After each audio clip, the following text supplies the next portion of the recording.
The global coronavirus infection count topped 2 million today. Again, that's just the infections we know about. And now the biggest player in the global response, the WHO, has been sidetracked by trying to figure out how hard the financial hit will be from this move from the President of the United States.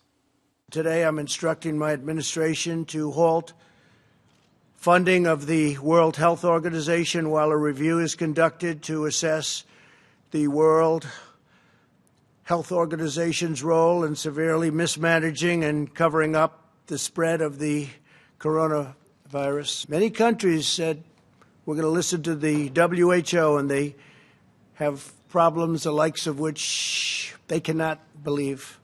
Many health experts and business leaders have condemned the decision, and even the head of the CDC seemed to distance himself from the move, speaking to CBS this morning. WHO has been a long-term and still is a great partner for us. We're going to continue to do all we can together to try to limit this. Those decisions that are going to be made above related to some of the geopolitical issues, I have to leave to those that really have that expertise. But for me and for CDC and the public health arena, we're continuing to work side by side with WHO to do the best that we can to limit the spread of disease and to protect the American people. That, of course, is the focus of most government and healthcare personnel, and one that's particularly poignant in this region, as today also marks the 7th anniversary of the marathon bombings. And as Governor Charlie Baker pointed out today, the actions of first responders on that day are not unlike what they are now. Every day, nurses, doctors, public safety personnel, and countless others, essential workers in the public and private sectors, are rushing to the front lines. Millions of Massachusetts residents are sacrificing, upending their lives to protect one another. But in order to protect people, we need the equipment. And to that end, although Baker announced today that hundreds of thousands more masks and protective gear are coming in, he says the state will not stop working to get more PPE and other critical equipment. We're going to keep chasing all elements of that stuff because I'm honestly never going to be comfortable that we have enough. Having a big, gigantic stash of gear is not a bad thing. You have enough gear until you don't. And then once you don't, finding it and acquiring it becomes enormously difficult. I would say at this point in time, based on the conversations we're having every day with our colleagues in the hospital community, that we are in the search. I'm joined now by one of the top hospital community members. That's the president and CEO of Beth Israel Lahey Health, Dr. Kevin Tabb. Doctor, it's good to see you again. Thanks so much for being here. Thanks, Jim. Good to be here. Can we start national, go local? Did the president make the right move withdrawing funding from the WHO? Absolutely not. I can't even imagine doing something like at this point in time, something like that. The virus doesn't respect boundaries of states, of countries. And anything that we do to detract from response at the international level is going to come back and hit us here at home. You just heard the governor say the surge is on. I heard you say it a day or two ago on the radio. Are you able to keep up so far at your operation? We are. I won't pretend that this is a simple time for us. Our folks are working around the clock and working very, very hard. And at the same time, we're still able to provide care to anybody and everybody that needs it.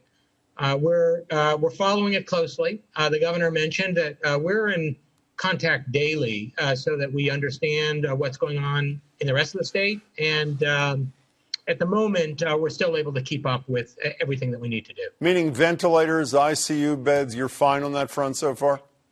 We are at the moment. We have within the Beth Israel Lahey Health System over 700 patients either COVID positive or suspected. And we've got close to 170 of them in the ICU on ventilators. So we do have enough, but this is a much larger number than anything we ever would have seen in the past. Do you have a problem keeping up on the staff front? I know you at least have several hundred, maybe as many as 400 staff people who are infected. Is that right? We actually have over 1,000 Beth Israel Lahey staff members who are either COVID positive or quarantined, not COVID positive. The combination of the two, though, are staff that are out, either COVID positive or quarantined because of a potential exposure. That's a staggering number. And yet we've got a large number of really dedicated folks. People don't want to leave. You know, speaking of keeping up, yesterday, I think it was yesterday, you opened a testing facility in one of the hot spots in Chelsea. But initial reports that I read said the turnout, even though the problem there is intense, was quite modest. And analysts were suggesting it was fear of ICE, Immigration and Customs Enforcement. If that's the case, how do you intend to overcome that? You know, I do know that the first day of our testing in Chelsea didn't have the volumes that we'd like to see.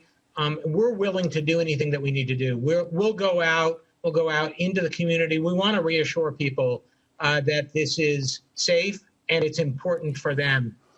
So, you know, that's all that we can do, but we want to make sure that we're out there in the communities. You're part of an odd, I don't mean odd in a pejorative way, collaboration with competitors. In fact, you're helping to lead it with people at MGH. As an outsider, I remember the brilliant the life-saving collaboration, obviously 7 years ago today. But is this strange for you and your colleagues? You know, in many ways, it feels very natural. It is amazing, and one of the wonderful things to see how the entire healthcare community has come together. I speak multiple times a day with other CEOs throughout the healthcare system. It doesn't matter what sort of competition existed there before. We're all there to try and solve this issue. So Chelsea is a good example where we are doing this together with Mass General Hospital. That might not have happened in the past. It's very natural now. Many of your executives took a pay cut. You took a 50% pay cut, from what I understand. Why, and what's it going to? Well, the truth is that, you know, we're seeing a pretty devastating financial impact to everybody in this country. And hospitals and healthcare systems are not spared. The fact that we are not doing elective and ambulatory procedures means that it's having a significant impact. It's important that first and foremost, leaders lead and take their own share of the pain. But you're not. But there haven't been furloughs or pay cuts for your employees, have there, or have I missed it? There are some employees that are not working because we've not been able to deploy them, although we are at the moment paying their full salary. You know, speaking of collaborations, Doctor, you're in collaboration, $1 billion collaboration with Johnson & Johnson on what everybody is closely watching, a vaccine. I was stunned. I'm watching CNN last night, and the lead vaccine researcher at the NIH was talking to Anderson Cooper and said that she believed it was possible that by the fall, emergency responders would have a vaccine available for them. Is that even possible? You know, I just don't know. I think it's not likely that we will have a vaccine in the fall. From everything that I hear, we are moving at light speed. But I think it would be unlikely that we will see a vaccine for widespread use that would be ready by the fall. I think everybody seems to believe that 12 to 18 months from now, if we were able to get everything right, would be the earliest that we would see something. I'd love to be proven wrong, though. Do you have any ability to report on progress so far, or is it far too early? No, I think it's just too early to say. We're in the very early stages of this, and it's moved more quickly than anything I've ever seen. But I haven't seen any evidence to suggest that we'll be ready by the fall. Is this the hardest thing you've ever had to deal with as a healthcare executive? It's probably the hardest thing I've ever had to deal with as a person, not just as a healthcare executive. Are you as calm as you appear? I mean this seriously. You appear calm. Are you inside or no? Well, you know, I said to our own employees in a message I sent out that I am not sleeping well sometimes, but what makes me comfortable is that I know we've got amazing people on the ground working around the clock to make sure that everybody gets the care that they need. And that's really all that you can ask. You have to worry about the things that are in your control. What do you worry most? Here in Boston and in Massachusetts, healthcare that is unparalleled. What do you worry most about, whether it's in your control or not? I worry about whether or not we're going to be able to protect our healthcare workers. I worry about whether or not we're going to have enough equipment and beds and other things for the peak that is coming. I worry about how we recover from all of this. But everything that I'm seeing tells me that we will get through this. We will have enough in the end to provide care to everybody that needs it. And we'll come through to the other side, and we will figure this out. So in the sea of pain, why don't we end on some good news? And that's literally the name of John Krasinski's operation. Here's a little bit. Look at the smile. Here's a little bit of what Krasinski and another fairly popular guy locally had to say. Here it is. I got to tell you guys from the very bottom of my heart how much I love and respect you for what you guys are doing. And so the Red Sox are going to donate 4 tickets for life. What? Yes. You and everybody at Beth Israel. Yes.